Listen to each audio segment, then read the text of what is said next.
Welcome back to New Day right here on TV3, and of course time for our health segment, proudly brought to you by Lipton Tea, inspiration flowing from nature. Now we're talking about medical tests before marriage. When it comes to your big day, your wedding or your marriage ceremony, a lot of people will be thinking about the cloth they'll be wearing, or their dress, their seating arrangements, their flowers and all so forth. But what about that all important question, getting tested medically, whether your blood group is going to match with your partner, STIs. There are some churches who will not marry a couple until they provide their STIs status, obviously sexually transmitted infection status, and HIV. Is that right? Because there is no legal framework for you to do so. But is it something that you should be doing and so forth? Okay, well, to help get a bit more of an insight into it and some of the tests which are available for pre-marriage. I guess within pre-marriage counselling, we have with us none other than Dr. Bote, our resident doctor in the house. Good morning. Good morning. How are you today? I'm terrific. Nice.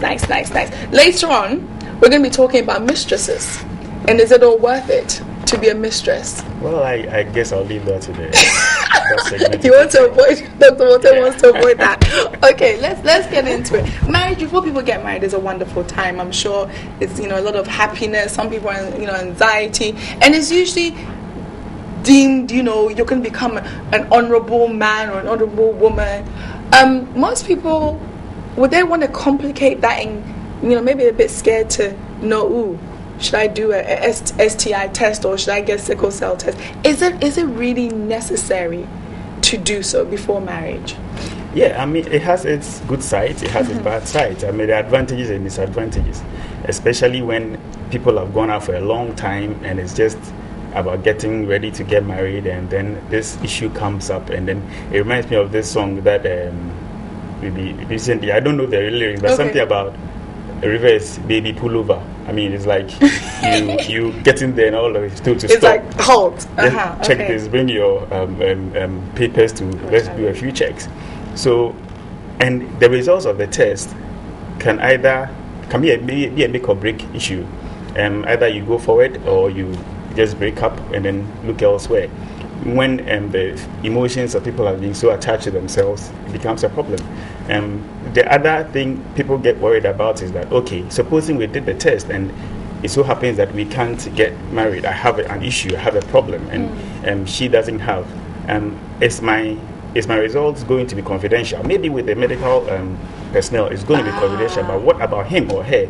Would she tell other people telling that, oh, okay, we didn't get married because she had this STI, or she's sickle cell this, or she's this, that.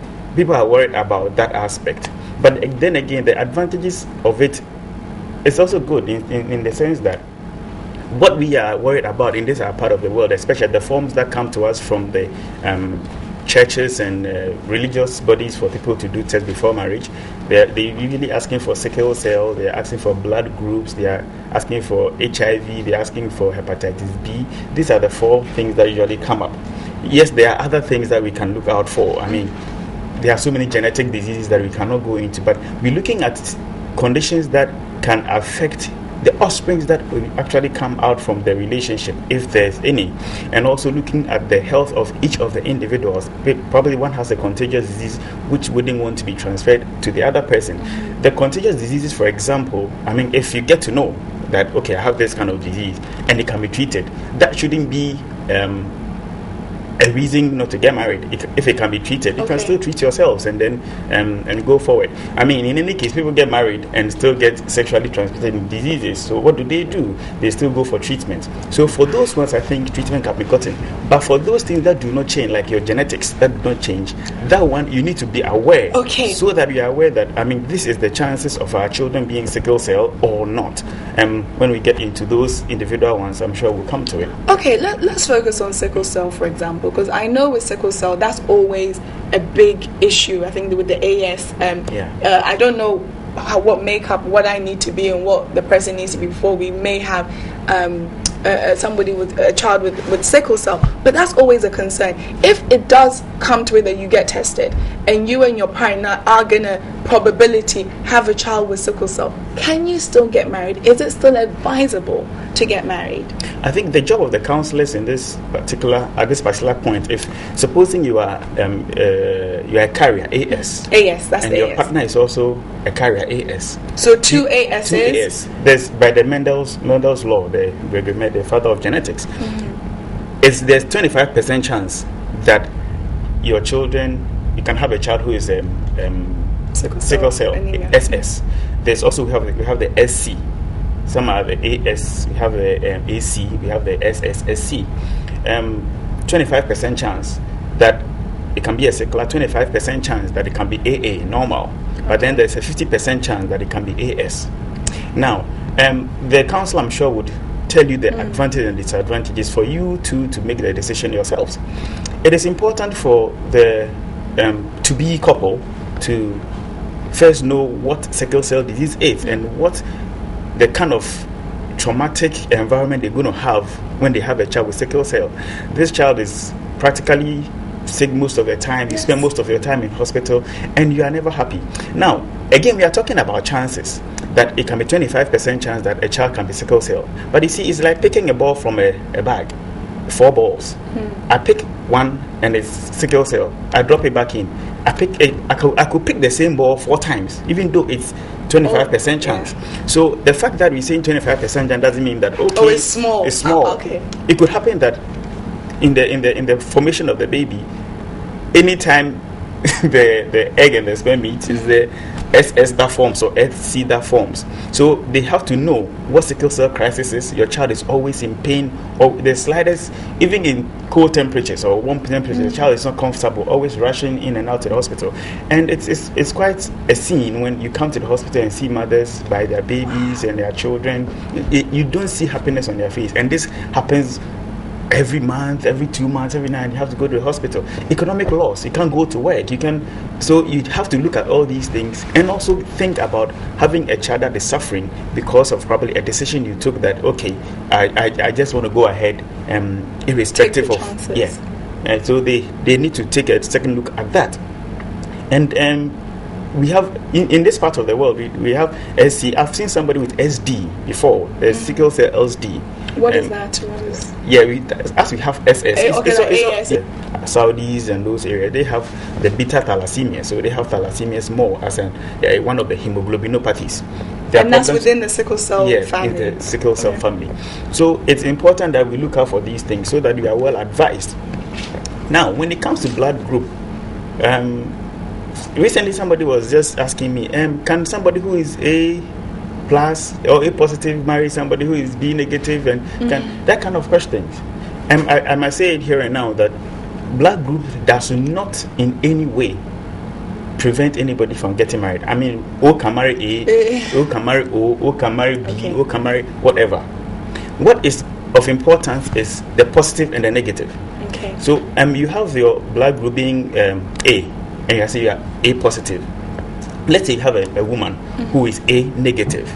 It means that apart from the blood group A, there's what we call the resource factor on the same red blood cell. She doesn't have it, so she's A negative. Now, she dates somebody, or she's dating somebody who is O positive. They can marry, they have a child who is O or A or whatever, A positive or O positive as well. Do you get it? But is there any health implications for the child? That's what I'm coming to. All right. So the child that will be born is A or O positive. Now, this positive thing is foreign to the mother. The mother system doesn't know positive. Okay. Now, because she's a negative. Because it's negative. Now, the problem is that when at the point of delivery, or when the child is going to be born, there may be exchange of cutting the cord and all these placenta issues. There may be an exchange of blood between the baby and then the mother.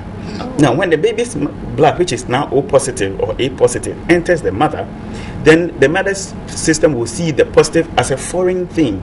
Wow. And then begin to mount up as an antibody, like a disease. This is a disease. So begins to mount up a reaction. So that next time, if I see positive again, I'm going to fight it. So in that case, when the second baby is about to come, then the second baby again will also be positive. But what has happened is that in the first baby, the mother system has produced antibodies to fight the positive. Whoa. So then it begins to react with the fetus's red blood cells. Right from the onset. Right from the inside. Wow. And it we start breaking up the child's blood cells, so that's what we call hemolytic disease of the newborn, or erythroblastosis fetalis. The red blood cells keep breaking down, and then the child will be hemolyzing, or the red blood cells will be breaking down faster. So it's important that can such a pregnancy, can the woman carry to full term? She can carry to full term, but then we may have hemolytic disease of the newborn. It's different from hemorrhagic disease. Hemorrhagic disease is a child who is bleeding, probably from the cord. That one may be because of clotting factors that the child doesn't have, vitamin K deficiency or clotting factors problems. That's a different thing from hemolytic. Hemolytic may not see any bleeding, but then the red blood cells are just breaking up within the baby's system. In this particular regard, it is important for the medical test to look out for this, because it tells the doctors that, okay, the husband is positive, the wife is negative. So once the first baby is born, we give you a certain injection your body from forming antibodies against your next child. Okay. This is crucial. Again, so that one is necessary. The A and B and the AB and those. Usually the positives are A, B positive. Everybody can have A positive, A negative, B positive, B negative, AB positive, AB negative. So the issue is when you're A negative. For if the woman is A negative. Only the woman, not the man. Woman. Wow. And then the man is positive. But if the woman is A negative and the man also A negative, no problem. It doesn't. Wow. Because they both don't have anything. If the woman is A positive and the man is positive, no problem. But the problem is when the woman is negative and the man is positive. So these are things that ideally you should because most people think about sickle cell, but this is something new that I'm discovering. Yeah. And another catch to it is that people enter new relationships. Okay. I'm not a pope here, I'm not the saint here, but maybe in your previous relationship, you had a pregnancy, you had a miscarriage or something, and it wasn't a relationship that going to the point of getting to marriage. Now, whichever way, there may be the chance that probably you are negative and the guy you dated was positive. This is also a source of concern. Either the pregnancy got terminated or had a natural miscarriage. Whichever way, you should be careful, so that you would have to confide in your doctor that, well, I'm with this new person, I'm getting married, but in my previous relationship, there was something like this. I don't know the guys, whether the guy was positive or negative. I know I'm negative, so then the necessary help. So I'm saying this in the sense that we should always say that at the time of marriage is when the ABO thing positive comes in. But in your previous relationship, you may have had a pregnancy that got terminated either naturally or accidentally or whatever. That is also a point of consideration for the person. Okay, on that note, I mean, there's a notion that most abortions are usually going to make women infertile, and there's that notion. So do you think that if a female has had an abortion in her previous relationships or whatever prior to her marriage, she should fess up? She should, be honest with her husband to be that I've had an abortion?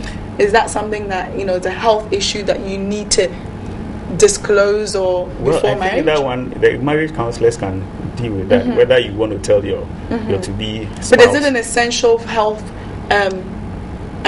disclosure? Is that something that in the terms disclosure? It depends. It depends on and that one I really leave that for the counselors to deal with. Again, when we've had those things done and they have an abortion before, the most important thing is that post-abortal care is something that we recommend. You get very good post-abortal care so that you don't get infections and which pelvic inflammatory diseases that could eventually not be treated well and then causes these tubal blockages and all that. Those things are the post-abortal care. We have a whole unit that takes care of that.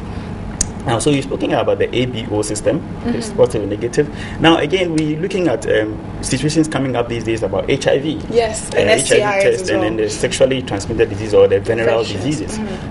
With HIV, well, everybody has to go through counseling before they do the test. Again, it is not mandatory. Churches bring the forms, and once they've been counseled, that means that they want to do it. But by law, it's not mandatory. You have to be first do the pre-counseling or voluntary counseling (VCT), and then you decide that I want to do it or I don't want to do it. Or the two people involved can decide between themselves that we want to do this. It's up to them. Okay.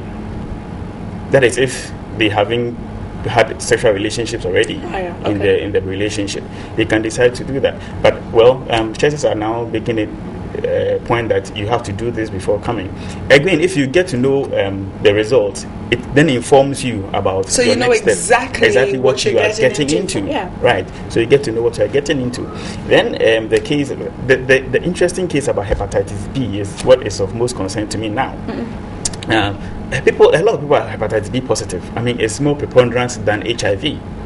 Okay. All right. So you can have somebody. Does it kill as much? Like, HIV right now with antiretroviral drugs, people are marrying people, partners with HIV, and they're going on to have kids and so forth. You see people who they tell you that this was HIV, you won't believe it. Oh, we've had even guests on this show. They've had HIV for years. They're married. They have children. Exactly. Who are negative too. Exactly.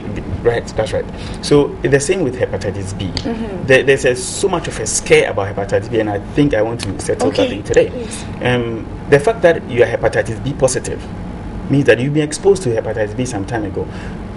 Now, how do you get hepatitis B? Yeah, the commonest cause of transmission of hepatitis B is sexually transmitted disease, right? And then also through the same mode by which HIV can be transmitted, blood transfusion, needles and all that.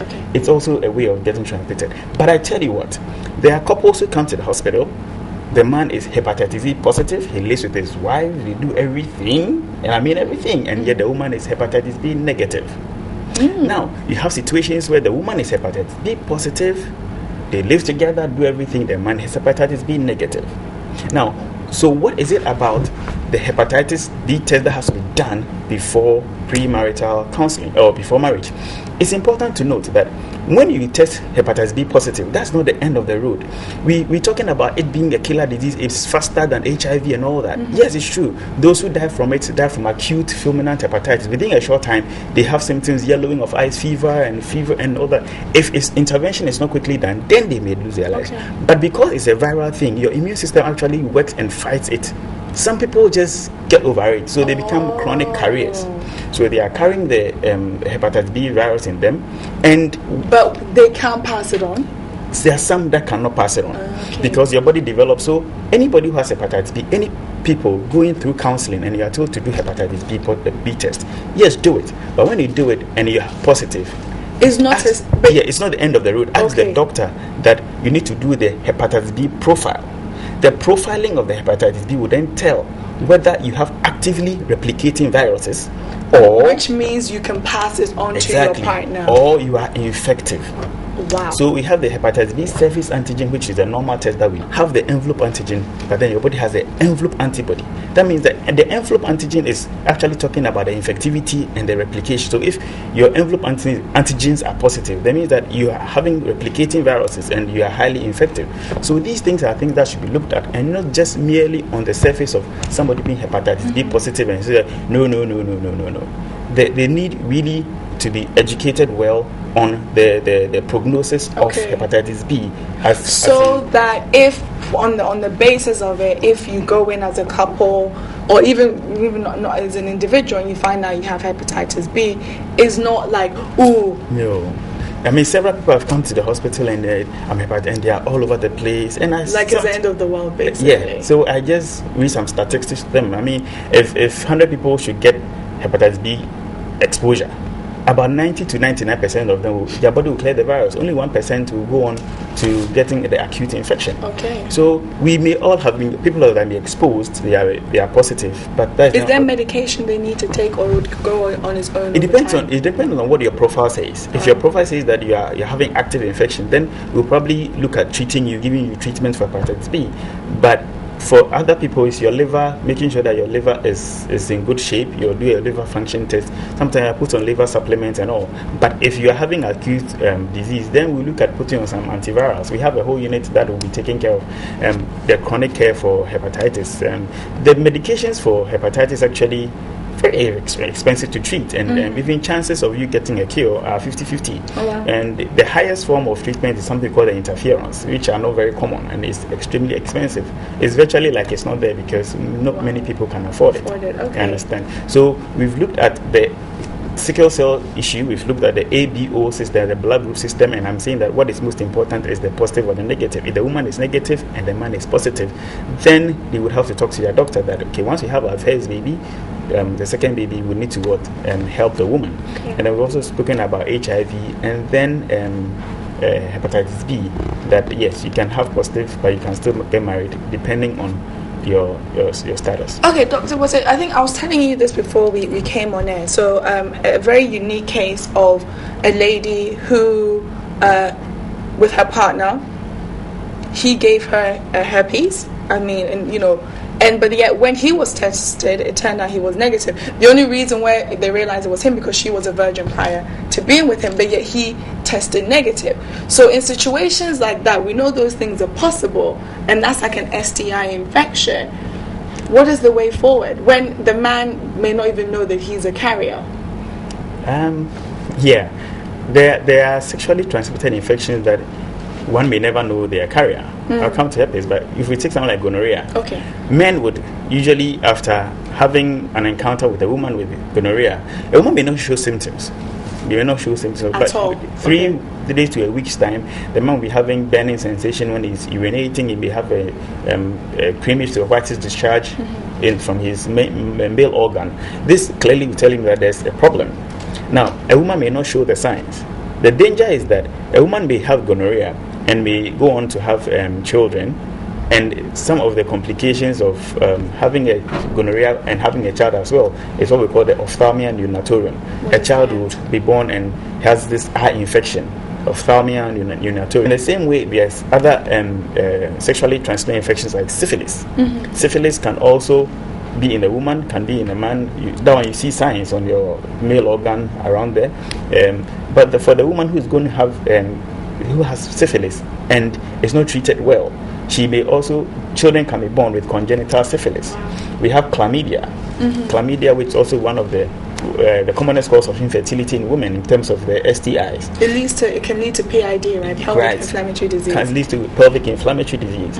Now, if it is called by chlamydia trachomatis. You've heard of trachoma, right? Yeah. Right. So a baby can be born if you have chlamydia and it's not treated. You can have your baby, but your baby can be born blind because of trachoma of the eye. So these are things that you may want to test for. And again, when it comes to sexually or the venereal diseases, I don't think it's a matter of waiting for marriage before you go testing for that. That was my next step. Must you necessarily wait? Or exactly, because once you're sexually you should active, be doing exactly. How often should you be getting, if you are sexually active, how often would you recommend that you do an STI test, screening? Well, I think that maybe once a year you can decide to do that. Once a year, okay. You can decide to do that. So you want to screen yourself for even prior to getting married. Okay, perfect. What we are worried when it comes to the marriage ones, when getting time to the marriage, you are looking at things that are more like genetic. You can do anything about that much, or you can do something about. But when it comes to the sexually transmitted STIs, you can don't wait for marriage. If you're sexually active, yes, sexually you can always go and test, and then if there is anything to do about it, you do about it quickly. Get treated for it. So then we have all these things that are there that can affect your baby.